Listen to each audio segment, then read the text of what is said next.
Hey, it's me. Every day, life gives us countless opportunities to see ourselves as we really are, not just who we want to be or think we should be. The key is learning to pay attention, to notice how we actually feel rather than how we try to feel. If you can practice this kind of self awareness, even in small ways, you'll begin to see patterns in your emotions, reactions, and thoughts.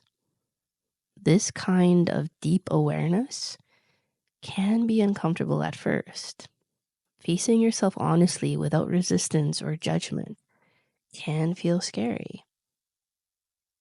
But if you don't turn away, if you stay with it, examine it, and try to understand it, you'll realize that the fear itself was never necessary. It's just another layer to work through, another piece of the puzzle. Let's talk about something deeper. The way we as humans relate to the idea of God, life, and the universe as we go through different stages of development. In the early stages of human existence, people lived purely in the moment. They focus on their basic needs, food, shelter, survival, without questioning the bigger picture.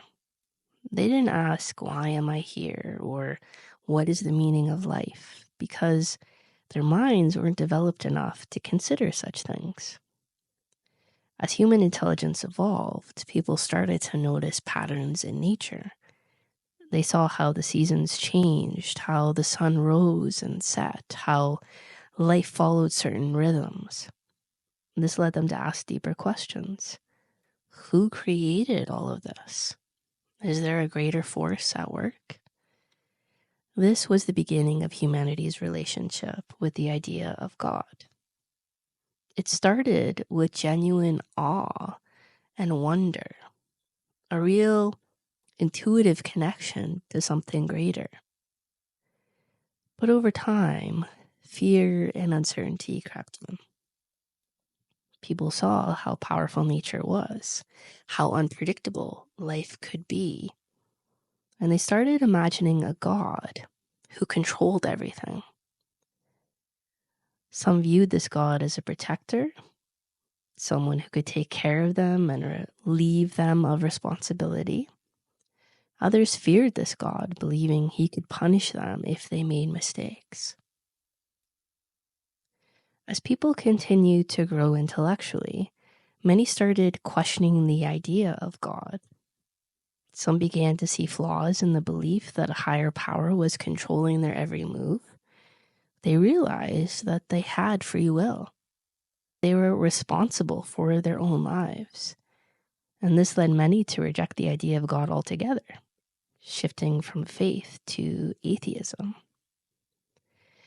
Atheism in itself is not just one thing. Some people become atheists because they feel no connection to a higher power at all. Others reject God as a reaction to a version of faith that felt too rigid, too fearful, or too controlling. Ironically, this stage can actually be an important part of spiritual growth. It teaches self-responsibility, the idea that we must make our own choices, face the consequences, and create meaning in our own lives. But at a certain point, something shifts again. The more deeply a person examines life, its complexity, its beauty, its interconnectedness, the harder it becomes to deny that something greater is at play.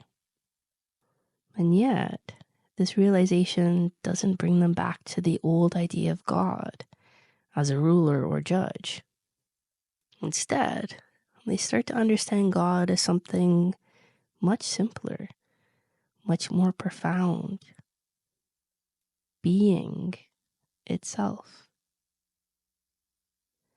In this stage, God is no longer seen as a figure who rewards or punishes, who dictates rules and controls outcomes. Instead, God is experienced as existence itself. Life, love, creativity, and truth are all part of this experience. To reach this understanding, a person must go through a process of self-awareness. They must face their own imperfections, their fears, their misunderstandings, without guilt or self-judgment. The real problem was never the imperfection itself, rather the fear of facing it. When that fear dissolves, so does the need to project an image of God that punishes or rewards based on human rules. This is a major turning point. It transforms not only a person's understanding of God, but also their understanding of themselves. They no longer feel like they must earn worthiness. They no longer fear being unworthy. They begin to trust life itself, to move through experiences with presence rather than resistance. As our understanding of God shifts, so does the way we communicate with this higher presence. In earlier stages, prayer often feels like a request or a negotiation. Please give me this. Please take away that. But as awareness deepens, prayer becomes less about asking and more about being. It becomes a quiet, open connection, a state of listening rather than pleading. It's important to recognize that our minds hold on to habits. Even after we've outgrown certain ideas, we may still cling to them because they feel familiar. This happens not only with our beliefs about God, but also with the way we think, react, and relate to ourselves. Our minds create patterns, and unless we become aware of them, we'll continue following them automatically, even when they no longer serve us. Breaking these patterns doesn't mean forcing ourselves to change. It means becoming aware of them, gently questioning them, and allowing ourselves to experience something new. This is how real transformation happens, not by pushing, rather by understanding. If you want to experience peace, happiness, and a deeper connection to life, you must first be willing to face what is real for you right now. Not the version of yourself you think you should be, the version of yourself that actually exists in this moment. This means letting go of the need to be perfect. It means allowing yourself to feel what you actually feel. It means accepting that confusion, doubt, and struggle are part of the journey.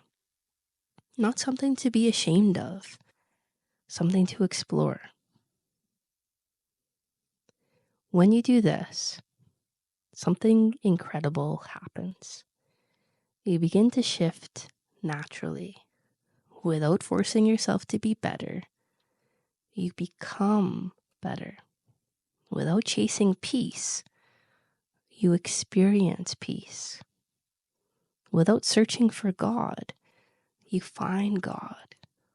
Not outside yourself, within everything that is. This is the journey of self-awareness. It's the path from confusion to clarity, from fear to trust, from searching to being. And it's a path that each of us must walk in our own way, at our own pace. So, my friend, wherever you are in your journey, trust that you are exactly where you need to be. And keep looking within, not with judgment, with curiosity. The answers you seek are already there. I love you. Connect soon.